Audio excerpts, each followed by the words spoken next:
1973 को नेपाल विमान अपहरण, जसलाई विराटनगर प्लेन हाइज्याक पनि भनिन्छ, नेपालको इतिहासमा पहिलो विमान अपहरण रहेको छ। विराटनगर काठमाडौँबाट विमानबाट नेपाल राष्ट्र बैंकको पैसा लुट्ने गरी पछि प्रधानमन्त्री निर्वाचित गिरिजाप्रसाद कोइरालाको मुख्य योजना थियो। घटना 1973 असार 10 गते भएको हो। नेपाल राष्ट्र बैंकले भारतको अररियाबाट विराटनगर हुँदै काठमाडौँमा भारतीय नोट ढुवानी गरिरहेको थियो। त्यसलाई स्थलमार्गबाट विराटनगर पुर्याएर हवाईजहाजबाट काठमाडौँ लैजाने भनिएको थियो।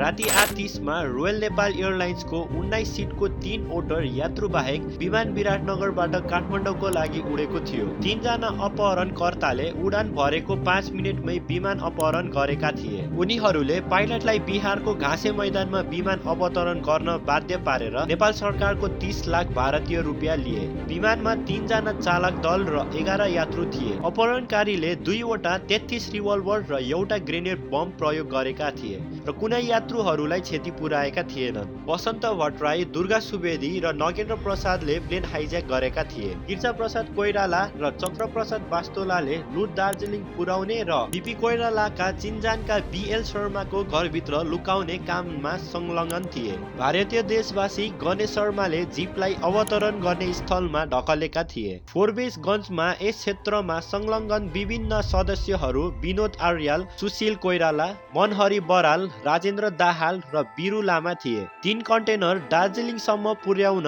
3 वटा फरक फरक सवारी साधन प्रयोग गरिएको थियो। पैसाको बक्स बाहिर निकालेपछि यात्रुलाई लिएर विमान तुरुन्तै उडेको थियो। अपहरणकारीहरू दार्जिलिङ र त्यसपछि बनारस र मुम्बई गए। नेपाली काङ्ग्रेसका तत्कालीन सभापति बीपी कोइरालालाई भेट्न उनीहरू बेला बेला न्यू दिल्ली जाने गरेका थिए। तर 1 वर्षभित्र नगेन्द्र ढुङ्गेल सहित भारतमा अपहरणकारी पक्राउ परेका थिए। सन् 1975 मा भारतमा सङ्कटकाल समाप्त भएपछि उनीहरू धरौतीमा रिहा भएका थिए। यो थियो नेपाल विमान अपहरणको बारेमा। होप तपाईहरुलाई मन पर्यो होला। भिडियो मन पर्यो भने भिडियोलाई लाइक, शेयर एन्ड सब्स्क्राइब गर्न नबिर्सनु होला।